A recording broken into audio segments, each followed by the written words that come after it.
So the big news of the day is that Mounjaro or Tirzepatide is officially coming to Canada. And this has been a long time coming, considering that Tirzepatide was approved by Health Canada way back in November of 2022. It was approved for the indication of type 2 diabetes management in conjunction with things like metformin, insulin, or what have you, or used all on its own. In fact, by the time this video is published, Mounjaro should be only a few days away from hitting pharmacy shelves and patients having access to it.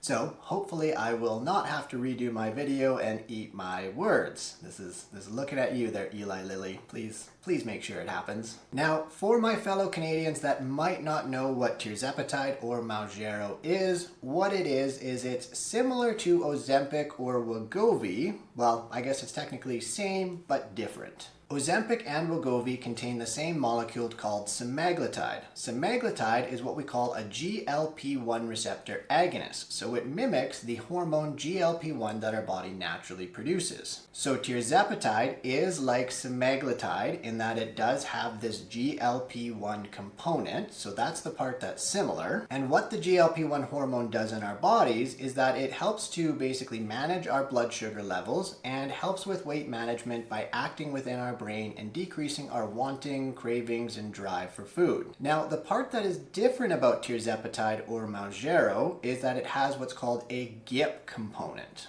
And GIP stands for glucose-dependent insulinotropic polypeptide. Basically a whole bunch of big words, but what it is it's a hormone that's again naturally produced by our bodies, but what it does is it primarily helps to manage blood sugars, but it seems that within the brain in terms of weight management and decreasing cravings, it may help to synergistically work with that GLP-1 component to create a more effective result in terms of weight loss. Now, the reason why I'm so excited about Mounjaro coming to market is that, in case you haven't known, Ozempic has been very hard to come by here in Canada. And in fact, Wegovy, the obesity indicated medication that has semaglutide in it, has been approved in Canada for almost 2+ years at this point and is still not available. So that has left us in quite a pickle where it's been very challenging to manage patients that are on Ozempic, both for diabetes and for obesity management, and trying to figure out what the treatment strategy is going to be for them until the supply of Ozempic comes back to market, which was supposed to be at the middle of October, and that still has not happened. So having the alternative Mounjaro coming to market and us being promised that we're not going to have any supply chain issues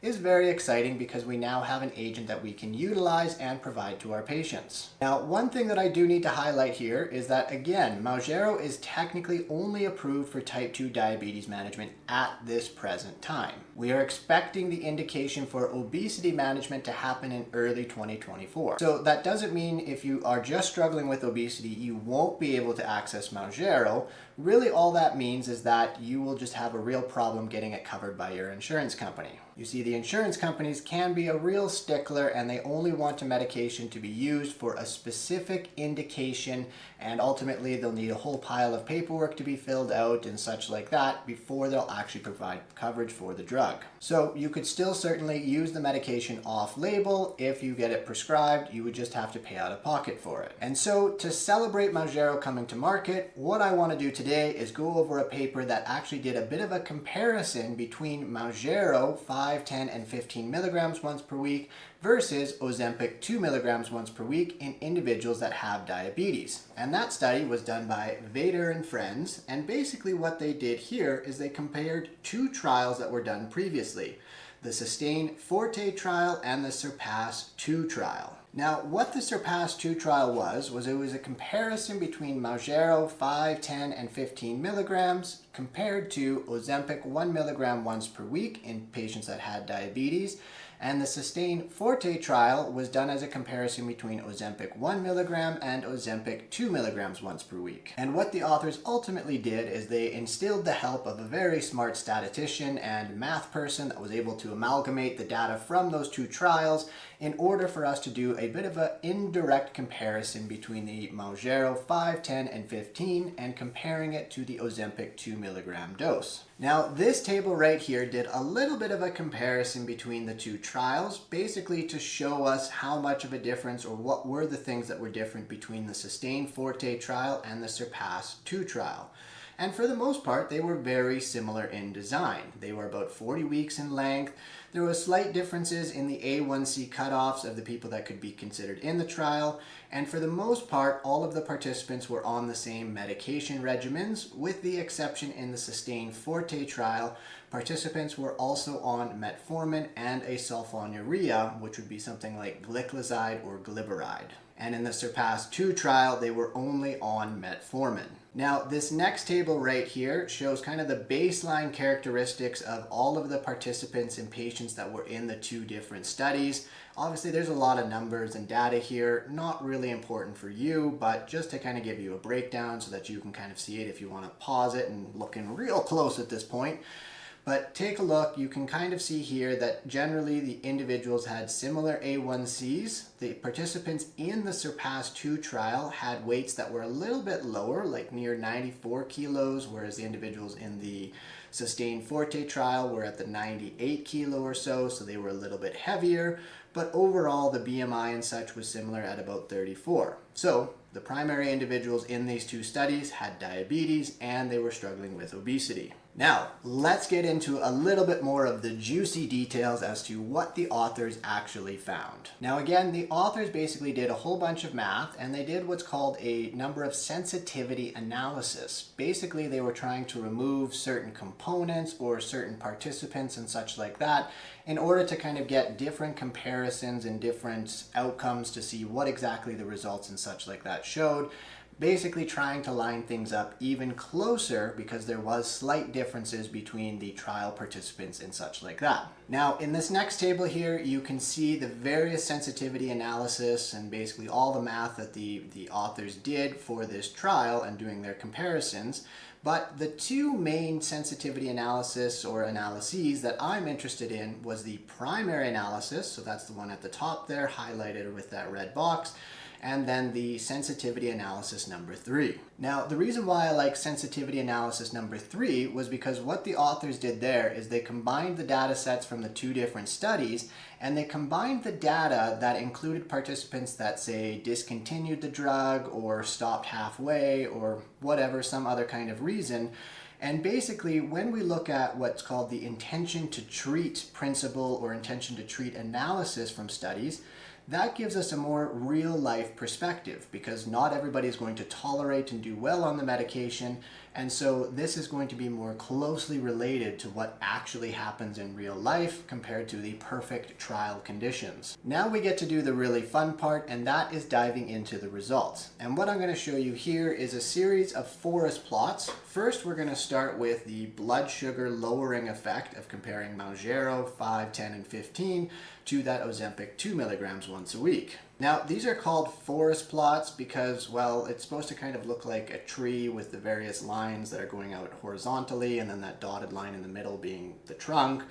I know sometimes some studies they actually do, and scientists aren't the best at analogies, but anyways, what we're looking at here is basically this dotted line is kind of our line of significance, if you will. On one side of the line, we see that it favors, or the result, if it's leaning over that way, favors Ozempic. If it's on the other side of the line, it then favors Tirzepatide. Now, the other big thing to kind of note here is that if any of those bars that are going out the side of those dots cross over on that line, what that means is basically there is no real significant difference between the Tirzepatide or Mounjaro and the Ozempic. They're basically equal in their effectiveness. But obviously, if it's not crossing over that line, well then that indicates that whatever side it's going over to and not crossing that line, then it favors that particular agent, and that agent is considered significantly more effective or better or whatever. Okay, that's enough of me rambling. So what we have here is we have 3 forest plots. On the end, we have the Tirzepatide 5 milligrams, Tirzepatide 10 milligrams compared to semaglutide 2 milligrams,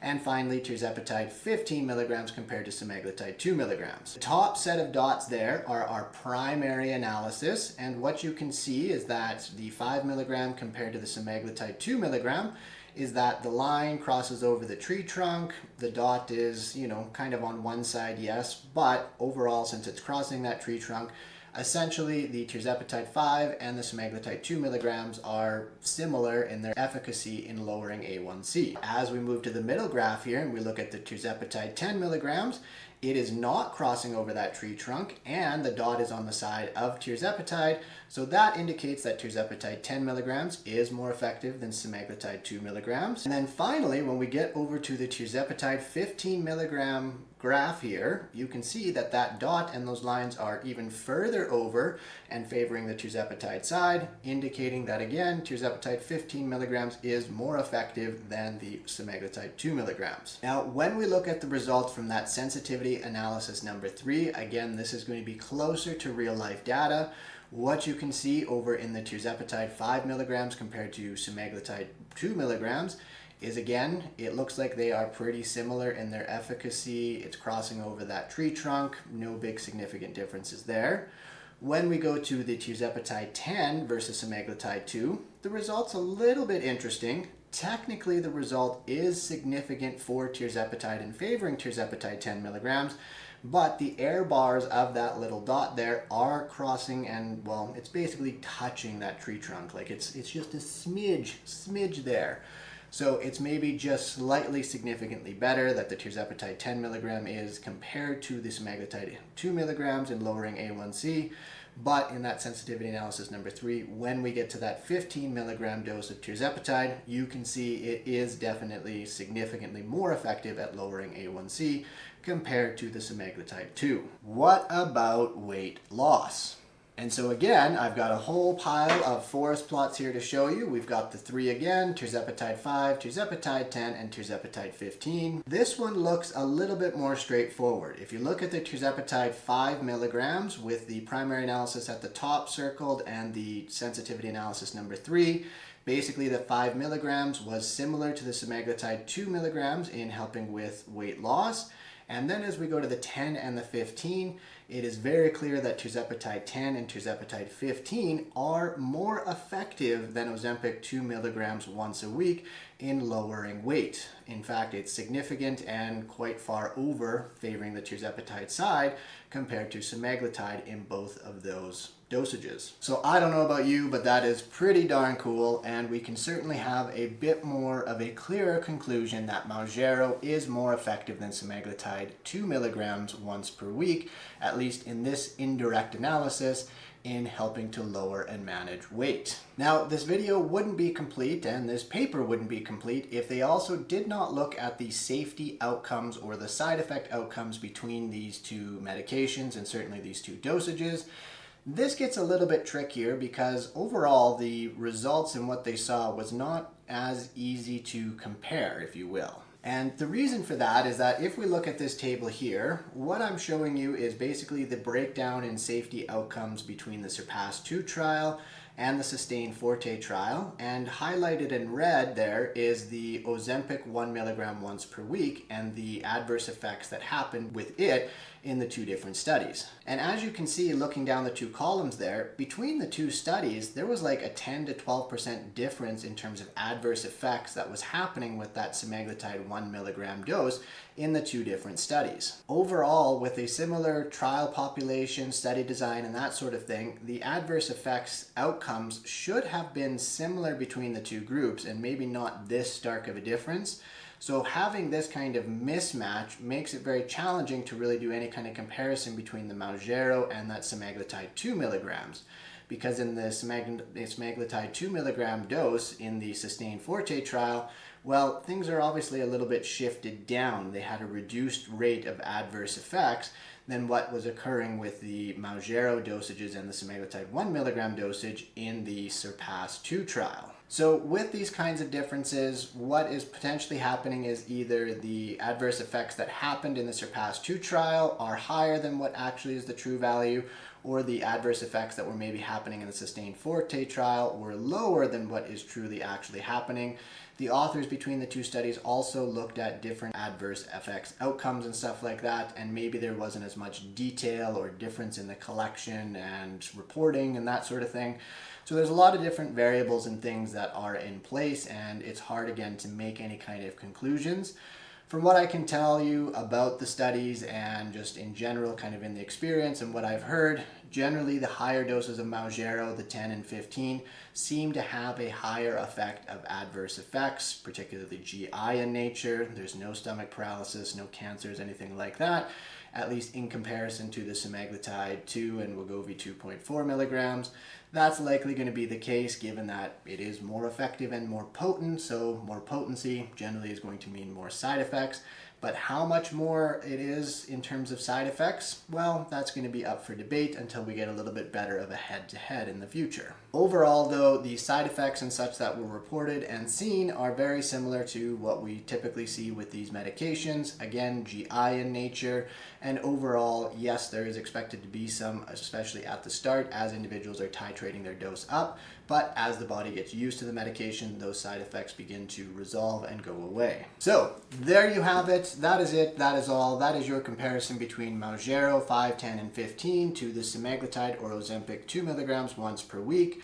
Again, this was an indirect comparison, so it wasn't a direct head-to-head, although there was some direct head-to-head kind of trial data included, which kind of helped with the analysis. There is future analysis that is looking at Mounjaro 15 milligrams compared to Wegovy 2.4 milligrams once per week in individuals that have obesity alone. I will definitely be showing you guys the results of that study when it does come out, because that'll be a very interesting one indeed. But with this data, we can start to draw some conclusions that likely Mounjaro 10 and 15 milligrams are certainly more effective for weight loss and weight management, and may very well be more effective. Well, for sure, the Mounjaro 15 milligrams is more effective than the Ozempic 2 milligrams once per week in helping to lower blood sugar levels. Now, I'm sure a lot of you also have a number of burning questions about what is the price, what is going on, and all that sort of stuff.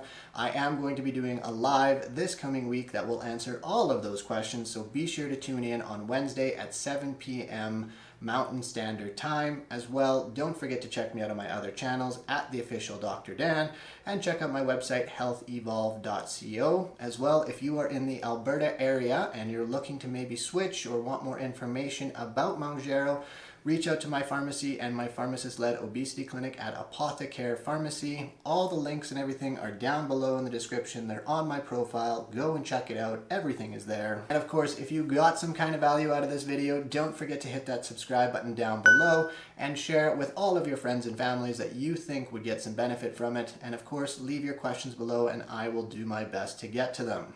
Otherwise, that is all for now, so please always remember that small tweaks lead to massive peaks.